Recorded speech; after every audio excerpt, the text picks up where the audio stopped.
right, welcome to Piecing It Together, the podcast where we take a look at a new movie and figure out what movies inspired it. And today on the show is a special episode, like I promised you guys on the last one. This is part 2 of our dissecting Vox Lux, one of 2018's most polarizing films, and one that, if you listen to our last episode, you know that I loved, but my guest, Josh Bell, hated. And that seems to be the way that it goes with this movie. A lot of people love it. A lot of people hate it. There's not too much in the middle.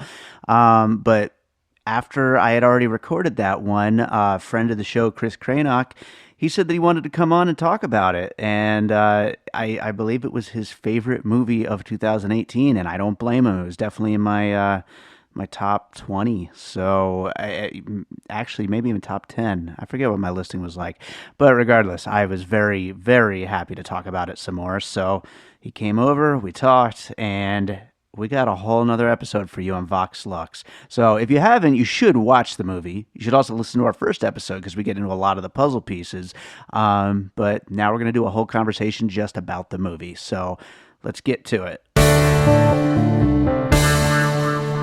So, we just did this Vox Lux episode, which I know you loved. I did. I loved it too. My co-host, Josh Bell, did not love it. Mm-hmm. I think I had some choice words from Mr. Josh Bell, yeah. if I remember correctly. Yeah. So I wanted to invite you here to, talk about it a little bit. Okay. Right now he's putting lipstick on right now, just like looking at burning my eyes out of a picture of me with a cigarette. No, I'm just, well, thanks for having me. I like talking about this movie. Yeah. Because no one saw it. Yeah. And it was really mixed. Yeah. And who saw it, who didn't, who liked it, who didn't. So I think it's worth talking about. Absolutely. It's a very polarizing movie on purpose. I mean, there's no question that it was what Brady Corbet was out to do. Mm-hmm. He is a provocateur. Yeah. In this instance, anyway. Yeah, sure, absolutely. And it's not an easy movie to love. And I understand why a lot of people didn't like it. Mm-hmm. But at the same time, I loved it and you loved it too. So why don't we talk about why you loved it so much? Yeah, well, actually, you know what? Can I actually reverse that real quick? Sure. Could you tell me why you think it's easy for people not to like? Okay, good question. Because I want to know. Yeah. I like it so much, and so right. maybe more insight will help me answer that question. Okay, so I mean, on the surface level, I mean, there's a lot of really upsetting things that happen in the movie. Confrontational. Yeah, it's really putting it right there in your face and forcing you to deal with these really horrible, violent acts. Mm-hmm. And not even just the horrible, violent acts, but also the side effects of her fame, mm-hmm. and everything awful that's happening to her, all these difficult things that are happening to her life. So I mean, that's on the surface level. Then underneath, you also have a movie where there are certain parts of it that are, I would say, not easy as far as like if you're not into movies that are more challenging like this, to follow along to some of the... Okay, just like structurally. Yeah, I mean, starting the movie with her as a kid and then just with no real warning, jumping into her as an adult, mm-hmm. Having her as a kid play her kid when she grows up. Yeah. Things like that are things that I think could throw off a lot of people watching it. And then, of course, Natalie Portman's accent, which I thought worked great, but a lot of people really hated that accent. I mean, they were just like, odd. Yeah, they were like out for blood. They were like Robin Williams and Good Will Hunting. Yeah. Say if he can win an Academy Award for that, I think we should ignore this. Yeah, interesting. So those are a couple of reasons. I could probably think of a few more, but I think those are a couple to get you started. Yeah, anyway. I mean, this thing is, for me, the criticism that I've read and heard is basically like, it's artsy fartsy, right? I don't like thinking, and and not to sound elitist or anything. It's not like this. I don't think this movie is particularly tough to crack. You know what I mean? It's the thing is, it's not like it. I don't think it is this particularly highbrow film. I think it's actually kind of down and dirty. Yeah, and the thing that So your question was, why did I like it, right? That and I thank you for kind of expanding on why you think it's an easy movie not to like, because that kind of helps me a little bit. The reason I liked it is because, one, for the very reason it might be tough for others, it's controversial, it is confrontational, it's bold, it has teeth, and it's different. I mean, just on the very first level, it's different. And I see so many films. I try to see everything. And of course, you don't always succeed in that, but I try. And you just see the same thing again and again and again and again. And so the fact that it's simply different is refreshing. But then there's that's also semi-dangerous sometimes, because sometimes movies try to be so different that it's annoying. You're like, okay, now I think maybe that might be some other people's argument that like it's just weird for weird's sake.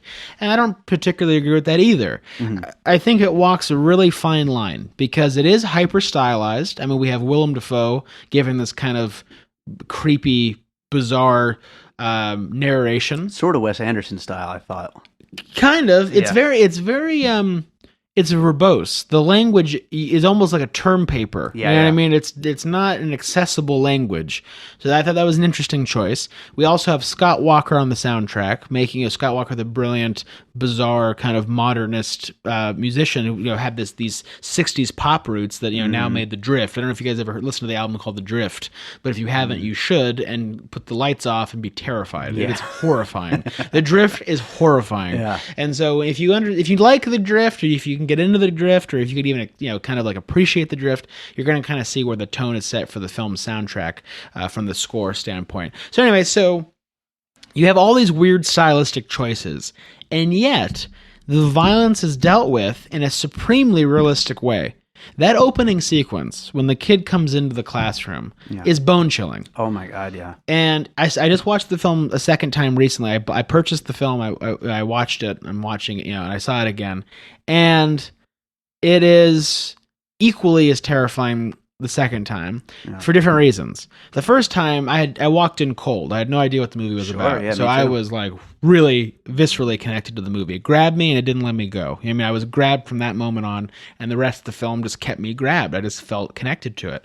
The second time, with the surprise factor being gone, the disturbing factor really was increased. Yeah. Just the matter-of-factness of that opening sequence, how quickly it happened, how the mood shifted so suddenly. Yeah. The thing is, I have to ask myself, living in America in 2019, is that if I'm going to go to Starbucks today, am I going to get fucking shot?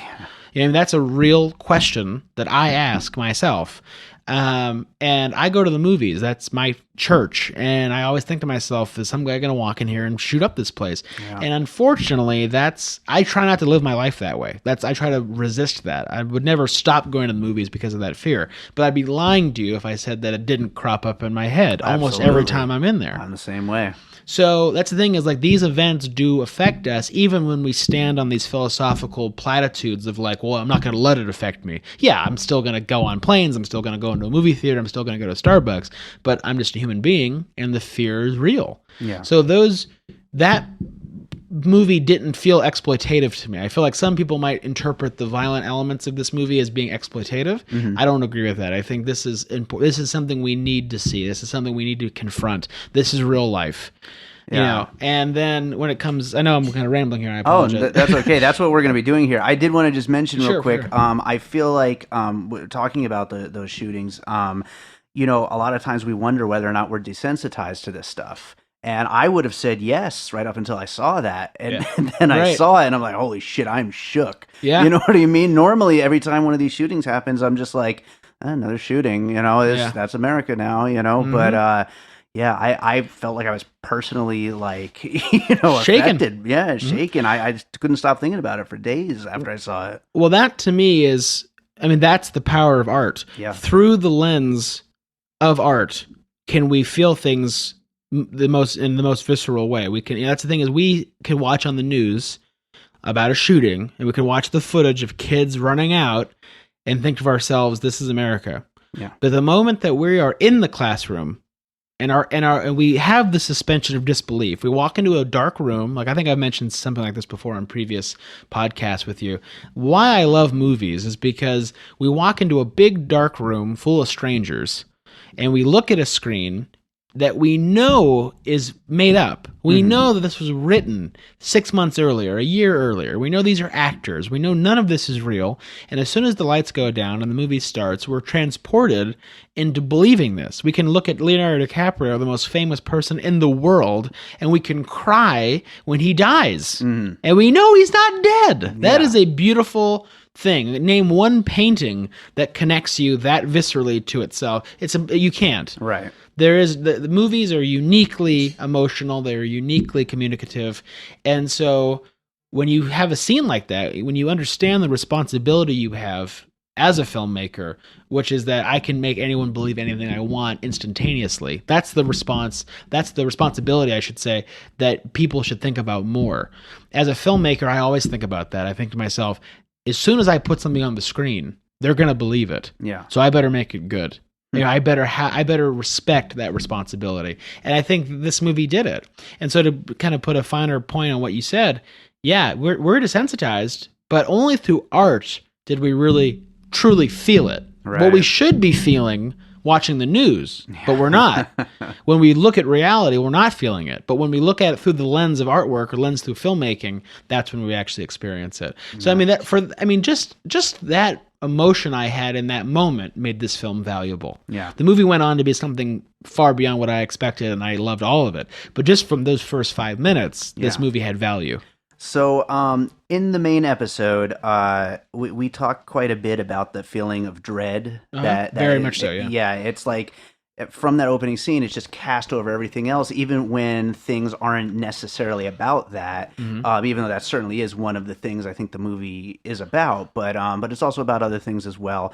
Some of the puzzle pieces we mentioned, as far as movies that have that feeling of dread, Mother. A History of Violence, Elephant, We Need to Talk About Kevin, and the This Is America music video. Which were a few of them. But yeah, just good list. Wondering what you thought about that with that feeling of dread that's just cast over the whole everything, even when it's funny, even when it's music, even when it's whatever. There's just that feeling, you know. Yeah, it's the thing is, I mentioned, I think during the Academy Award podcast about how I feel like Corbett should have been nominated for an Academy Award because he was in total command of a directorial vision. And I feel like that's what that dread is. Yeah. That dread is a vision behind everything. How you can have two girls, in, what was it, Sweden, or I think they go to Sweden in the film, having fun and laughing and getting drunk and going to parties, and have an entire dread over that. Yeah. That's a skill. I mean, that's the thing is, I know it's easy to look at this film and think of it as overly stylistic. It does take stylistic risks with the narrator and the this and the that and the Scott Walker, but I think all those things together working in tandem supply that palpable dread. Yeah. And I think, the thing is, another thing I liked about the film is that, because for instance, you mentioned a movie called Elephant. Yeah. And I have to revisit that film because for some reason, I had a very negative response to Elephant when I saw it way back when. Saw it a long time ago. And I don't know why. I don't know if it's because I thought it was exploitative. I don't know what it was. It was a long time ago. There's a fine line when it comes to exploitative. Yeah, just, I don't know what it was. I don't know if I was in the right place to see it. I don't know if I was where a lot of people are with this film, with Vox Lux, where maybe I was with Elephant then, right? Where I just kind of had this pushback of like, well, this is not what I want to be watching. I really honestly don't know what it is, but I remember having such a really intense dislike for Elephant, and so I'd like to go back and see it again, because I don't think it has anything to do really with the merit of the movie. I think it was my emotional response to it which put this bad taste in my mouth. Yeah. So, I mean, especially people that are interested in film, people that want to understand the sophistication and the layers of what film is capable of, we should try to appreciate movies in their totality, as opposed to just saying, "Oh, I dislike them" or "I like them." Why exactly, and what value do they have? As most films do have value. I mean, very rarely do I walk out of a movie and think that movie has no value. Right. I mean, I thought that about Bohemian Rhapsody. I think it's valueless. Hey, you got to hear Queen songs, except for Queen IMAX, songs. So. Except for Queen songs. The last 10 minutes of that movie were great, but so was the actual concert. Yeah. But very, very, I'm just being funny, but very, very rarely is there a movie that truly has no value. They all have value. So Vox Lux, I think, is it has flaws. I mean, it's not a perfect movie by any stretch. It's risky. It takes chances. It is paced a little strangely. There's a lot of people talking, a lot of chatting in the film. Yeah, it's not a perfect movie, but to me, it was so powerful, and I was so gripped by it, and it was so bold and different that it kind of came out as, I think, one of the most interesting and best films of the year. Speaking of flaws in the movie, one of the things that to me, so I was a little confused on whether I liked it or didn't like this part, is her songs specifically, because I didn't think they were very good. I think it was Sia that wrote them, if I'm not mistaken. And I didn't think they were very good, but then at the same time, I felt like maybe that's also part of the point is that she's, so revered for these songs that are just fluff, you know? Exactly. I think so. Yeah. And I think that's an interesting dynamic where it's like, where it's like you're kind of, you kind of can't help yourself but play into, the narrative of the film in that way. I think that's pretty cool. Yeah, no, it's funny. The movie kind of hard lefts, because she, for those of you who haven't seen it, she writes the song as a response to this tragedy that she's a survivor of. Yeah. And it becomes kind of this national anthem. And then she becomes famous and becomes a pop singer. Now, this is a very unusual plot. I mean, it's real, but yet another thing I really liked about it, and this is kind of more on the philosophical level of why I connected to it, is that it's a very American story. Oh, yeah. And I think another reason why I was so moved by the movie is because I thought it was telling a story that needs to be told. I think some people will write the movie off as like it's making this kind of juvenile comparison between fluff pop and American mentality, but that's not fluff. That there's a real connective tissue, I think, between these things. No, I don't think video games make people murderers. Like, I mean, I think you can have a bad influence in our society. I think violent video games and violent movies have an influence. Do I think they're the culprit? Do I think that we need to censor our entertainment? No. But I do think that they go into our public consciousness.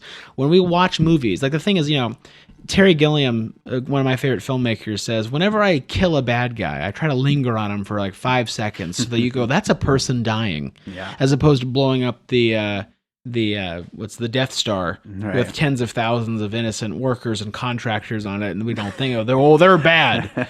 The thing is, we watch movies endlessly of people dying, being murdered, slashed, killed on these phony platforms of like, well, they're good and these people are bad and they needed to go, and we don't think about it. And I do think that does eke into our mindset. I think we have become an ultimately less empathetic people by our entertainment being so flippant when it comes to violence. Sure. So I think the Vox Lux is telling a crucial story. And I think it has something to do with something I'm passionate about, which is this sick obsession in this country with celebrity. That we obsess over celebrities, that we think that they're larger than life, that we think they're gods. Yeah. And I think it is a sickness. I don't know what it is about America in particular. I mean, I know there are famous people everywhere, and everyone likes a famous person. But just being recently in England, I was in the tube, I'll use the vernacular of the people.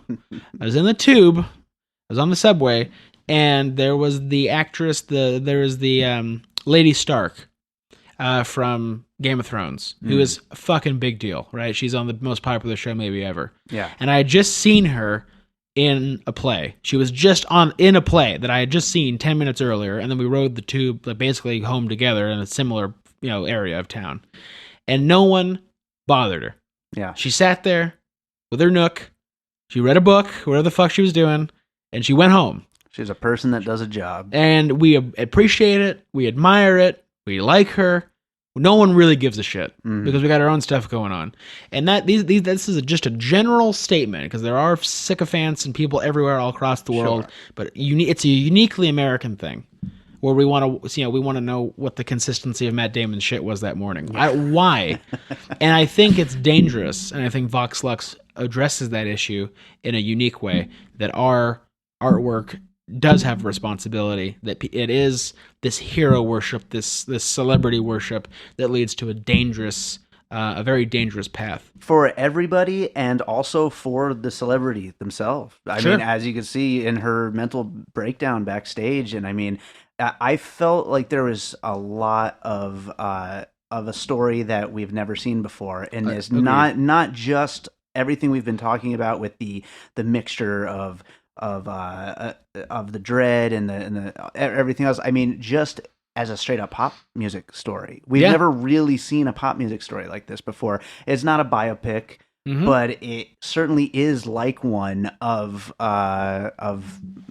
any of the major, pop singers, the Britney Spears and the Lady Gagas and all them, and of the just the way the public just eats them up and uses them, and just for every last bit that they're that they have to give, Right. and it's really it's really such a like a tragedy, Yeah, we think we know them. Right. Yeah. You know, we think that's the thing is that's why I think it's actually really crucial and not opportunistic that she became famous based on her song as a response to her tragedy. Yeah. That to me, I mean, that's the thing is I think if you're thinking about it one dimensionally, if you see it as opportunistic, that's real. America would do that. Exactly. You know, that America would do that. Yeah. Because we think that we experienced that tragedy because we relate to some aspect of that song. Every beat of this feels real. 100%. It just feels so real in a way that is it's sad, it's sickening. Yeah. but it's just like it's just really cool to see it actually portrayed in such a real way. Yeah, it's the thing is like it's not an obvious movie. No. It's the thing is the why I like it also is that I feel like there's like a deep mechanical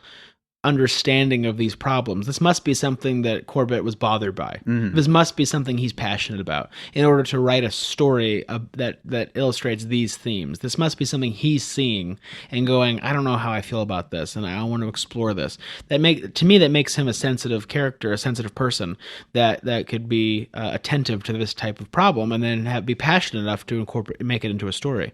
What's interesting about Vox Lux is it's almost like the dark twin sibling of like A Star Is Born. Right. Yeah, the other great movie of the year. We actually did talk about that on the episode. I completely agree. It's like it's such a like a counter programming to A Star Is Born. It's like taking that and like looking at the dark side of that. Yeah. Yeah. It's true. And yeah, I don't know. I know it's challenging. I know it's tough. I know it's controversial. I know that it is not strictly objective. That's the thing is but this is a movie that I think should be seen, should be talked about. I'm a little confused by. I mean, the thing is, I get it. I know it's a tough movie, so not everyone's going to love it. It's not a popcorn flick. So I mean, Sure. I get it on that level. But for people to think that it's a waste of time or without merit, that is puzzling to me. Well, I think some people also maybe when connecting a pop music story with Natalie Portman, a major star, Right. maybe thought they were going to get a more straightforward like facsimile of the Britney Spears story or something like that. Right, you know what I mean? Yeah. And not get something that was actually, had a lot more to say than just a straightforward story. I think, honestly, this may be a bold thing to say, but, we're talking about being bold, so Sure. why not, right? I think it might also make people uncomfortable because it's holding a mirror to their own weird obsession with these people. Yeah, yeah. It might be too close for comfort that, like, it's basically a thoughts and prayers movie. Yeah. You know what I mean? It's, Yeah. You know what I mean? It's like it's really, I think it's it's basically the audience is a character that we don't see in the movie. Us. Yeah. The people that will write thoughts and prayers on Facebook every time there's a shooting and go back to the escapism of pop. I mean, that's the thing is she says the main character, when she's still a young girl, says, I don't want people to think too much. She says that. They ask, I like pop music because I don't want people to think too much. Because she herself is trying to escape the torment of her incident. Yeah. So she's escaping into pop, which is essentially escapism. That's the thing is, like, I don't hold anything against Michael Bay for making fucking turtle fighting movies and robot movies and shit. If you don't care about film and you want to take your kids on a Friday night to go see robots fight and escape for a while because you hate your fucking job, fine. Like, that's fine with me. I don't think those movies shouldn't exist. Sure. I don't particularly have any interest in making them, but they should exist. Yeah. There is a place within film for escapism. Yeah. And there's also a place for Hobbs and Shaw this summer. Can't wait. I loved Rampage. Yeah. Okay, yeah. I loved when George busted the fuck out of a Dave and Buster's. I liked that shit. Okay, Absolutely. I was having a hard day. I wanted to see The Rock do stuff. Yeah. I love The Rock. He's huge. Anyway, I want to see The Rock do stuff. anything, make an omelet, take a nap, whatever. I'm in. You can seriously like rock napping. I'd go buy a ticket. Anyway, so I understand escapism. That's the thing is like this. I don't think a movie like this, like I feel like people bring something to this movie or movies like this that it doesn't intrinsically have. I think people are ready not to like it because they think it's artsy fartsy and they think that it's putting them directly at odds with it immediately. The fact that it's challenging is not a bar being set for them, and they're not being encouraged to reach that bar. They're being condescended. They're saying, "Oh, this movie is above you, and so therefore it's not for everybody, and you're within that group. It's not for everybody." I mean, that's the thing. But I think in large part that has to do with the audience. Right. I think the audience brings that negativity to the film. If you just experience it with the same open-mindedness that I'm going to experience Captain Marvel with, the thing is, I'm not expecting my mind to be blown with Captain Marvel, but it is what it is, and I want to appreciate it for what it is. Yeah. So I'm going to go in there as open-minded and open-hearted as possible. And just because one movie is more challenging than the other doesn't mean that my approach changes. I walk into Vox Lux equally as open-minded, equally as open-hearted, and I try to do my best to accept the film on its terms. And of course, I still exercise taste. Sometimes I don't like movies. Sure. That's fine. But I think you'll like a lot more if you keep an open mind and kind of submit to a film. If you submit to art, usually you'll get more out of it. Absolutely. I completely agree with that. So, we've talked about, what's her name? Raffi Cassidy. We talked about Natalie Portman. We talked about the story. We have not talked about Jude Law yet. Let's talk about Jude Law for a minute, and Shall we? We'll wrap it up after that. But Jude Law, I think we talked about it on the Oscars episode. I didn't think of it, otherwise I would have written it down too. But you did think of it. Yeah. Holy shit, he blew me away in this movie. He's so good, incredible. Yeah, so good.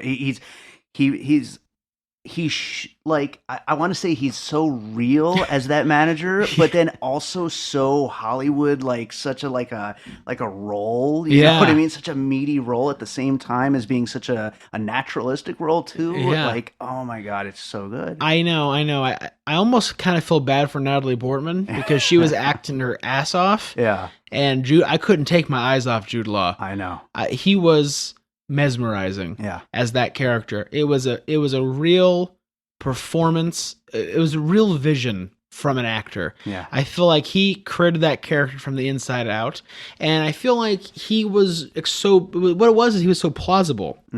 Like if I had to be negative about the film, or if I had to be negative about Natalie Portman, there are times where I was reminded that it was Natalie Portman. And I was like, oh, wow, look at Natalie Portman doing such a good job up there. You know what I mean? And in a way, that's showing that she wasn't doing a good enough job. Sure. Yeah, and that's a very hyper criticism. But it reminds me of like Bryan Cranston as Walter White versus James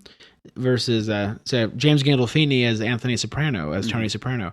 When I watched Breaking Bad, I would be like, oh wow, look at Bryan Cranston. God, he's good. Right. But when I'd watch The Sopranos, I'd be like, hey, there's Tony Soprano walking down to get his newspaper. Here's a person. That's a huge difference. Yeah. I felt Bryan Cranston acting. I experienced Tony Soprano as a human being. His bathrobe is in the Smithsonian. Okay, seriously. So there you go. So when I think about Natalie Portman, I think she did a great job. I think she did what was necessary. I think she had a great performance. But when I looked at Jude Law, I saw that character. Yeah. He was alive. He was bubbling under the surface at every moment. His eyes, his voice. He's so complicated. Yeah. Like, in a very just real way. I mean, he's not bad. He's not good. He's just a real person, like a thing that you've heard of but never quite seen like portrayed in any way. It must be because the thing is, what I like about the performance as well is that it's modeled after a handful of people they know. Absolutely. They've experienced that guy their whole careers, everyone involved. And Jude Law tapped into it and brought us a nuanced performance that it was more effective because it was so complicated. Right. As opposed to like making this big brushstroke of like the evil manager or the very altruistic manager. Like he just was complicated and therefore was even more potent. Yeah. No, I completely agree. I want to go as him for Halloween. I want to just put my hands in my jacket pocket and be like, where you going? Okay? You want to fuck for a little bit? She's like, you could fuck me for a while. And I was like, yeah, let's do that. That sounds great. So funny. Oh my God. I'm going to like kind of comb my hair weird if there's any left. Yeah. I'm going to report a jacket. I'm going to wear a tan jacket and stick my hands in the pockets. And I'm just going to walk around and be like, you should be excited. And I'm just giving people like really hard nuggets of truth. Yeah. She's 14 years old, okay? You should damn well get your hopes up. Oh man, so good. All right, well, you know what? Any other thoughts about Vox Lux before we wrap this thing up? Well, I just want to apologize for pontificating, mainly. If you're listening to this, I'm sorry. But no, you should. And that's the thing is, it's a complicated movie, but it's different. And at the very least, that's what we need now more than ever is something different, something with a vision. It is complicated. It isn't perfect. It's ambitious. That's the thing is, I think I've said something like this before. There's a really small place in between ambitious and pretentious. When something doesn't work, it's called pretentious. When something works, it's called ambitious. And in 2001: A Space Odyssey, you can make a case that that's pretentious because they're trying to go beyond the grasp of normal cinema. Mm-hmm. They're trying to go somewhere and do something. It's not. I don't mind something being pretentious. I mind something being insincere. And I don't think those are different things. Vox Lux is ambitious. It is a little pretentious, but it's sincere. Right. It's saying something passionate. It's going for something. We should respect that. We should demand more of that in our cinema. That's not something we should criticize. That's something we should celebrate. That these movies have a goal, have a point, have a big voice, want to take risks. That's what we need in movies. And so, yeah, it's not perfect. Sometimes it's not, it's not the, perfect movie that, has every little thing. It's not going to win Academy Awards. It's not going to make the most money. But it's great, and we should see it. And you're going to think about it for a long time after you see it, whether you liked it or not. Yeah, exactly. It sticks with you. Which the thing is, like, even if you hated it, if you find yourself thinking about it, maybe you need to reevaluate that you hated it. Yeah, that's something that's interesting, at least. Yeah. Well, right on, man. This was a great conversation. Got anything you want to recommend, and then plug your website or whatever? Yeah, I guess. No, I'm saying. So recommend. Still playing right now. Go ahead and get Captain Marvel out of the way. No. Well, Jude Law is in it, and he's great in it. That's what I'm saying, man. Hopefully, he just is in his spacesuit. He has both his hands in his pockets. Okay, I got to tell you this right now. I was watching Captain Marvel, and I couldn't stop thinking, that's a perfect person. That's a perfect person right there on the screen. I hope he looks at Captain Marvel and is like, you should get your hopes up, okay? The Kid with Ethan Hawke, which is a Vincent D'Onofrio movie. My boy Vince, I think you should definitely check that movie. I want to see that. Billy the Kid, Yeah. Interesting. I love Ethan Hawke. He's another guy I would watch just like stir tea. Yeah. He's a phenomenal actor, and we always really underappreciate him. His first Reformed performance was so overlooked and so underappreciated. So good. So The Kid. And I have not seen Greta yet, but I've heard it's kind of wild and over the top, so maybe check that out, see if that's anything, to look at. To Dust is still lingering in theaters for a while. Everybody Knows is a phenomenal foreign language film right now by the great Iranian director of A Separate Place. So, you should definitely check it out. See that stuff. And for me, I'm still working on my film Madam X with the wonderful support of the Kubrick family and Douglas Milsom, the excellent cinematographer of Full Metal Jacket. So I'm going back to the UK soon to continue work on that. I'm working extremely hard on a show called The Idiot with my dear friend and writing partner Dylan Gallagher, which is going to be hopefully a TV series coming to a streaming service near you. And there should be some more content of my web series, It's All Downhill From Here, coming out between now and the end of time. So we will see. Beautiful. All right, on, man. Hoping to have you back again soon. Thanks, man.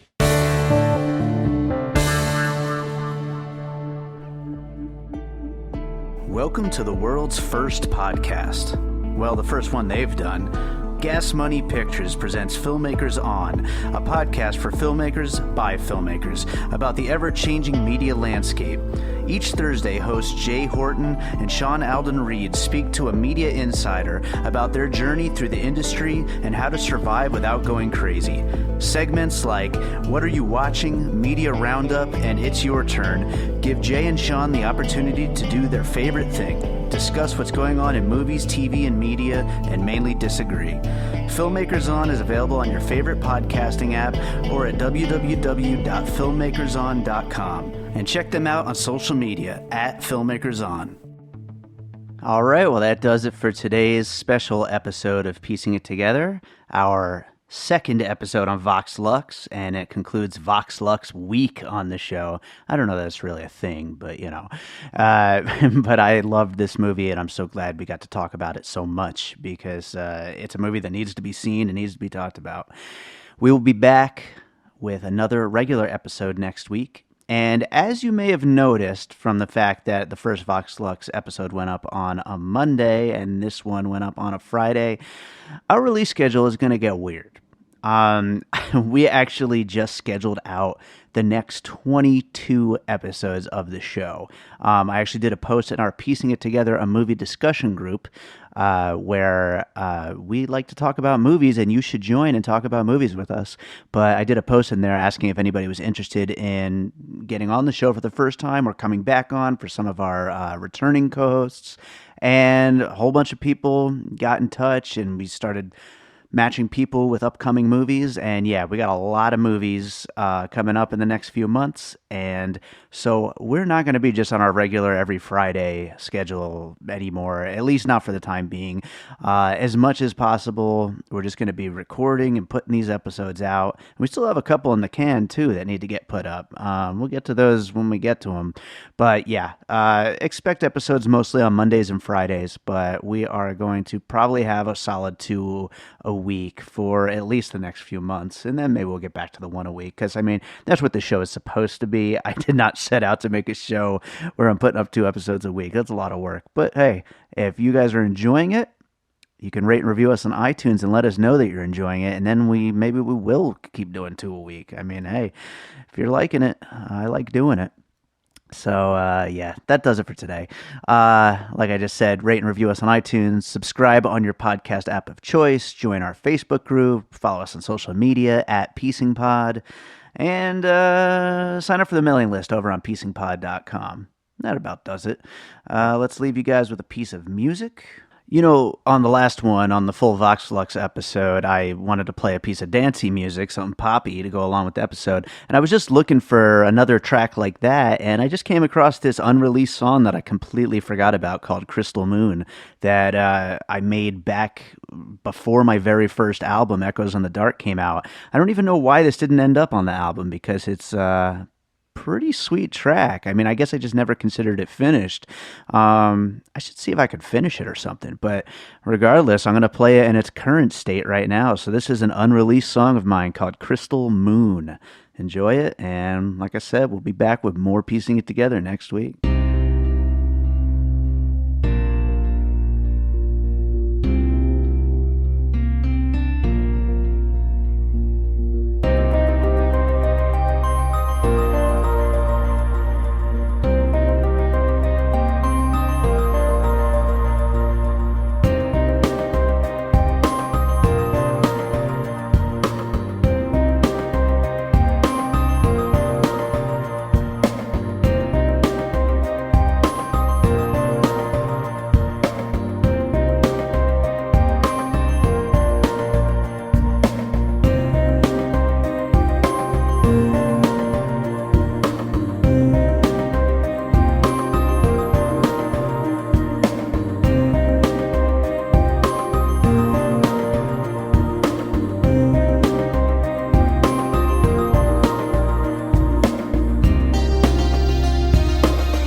and all points west.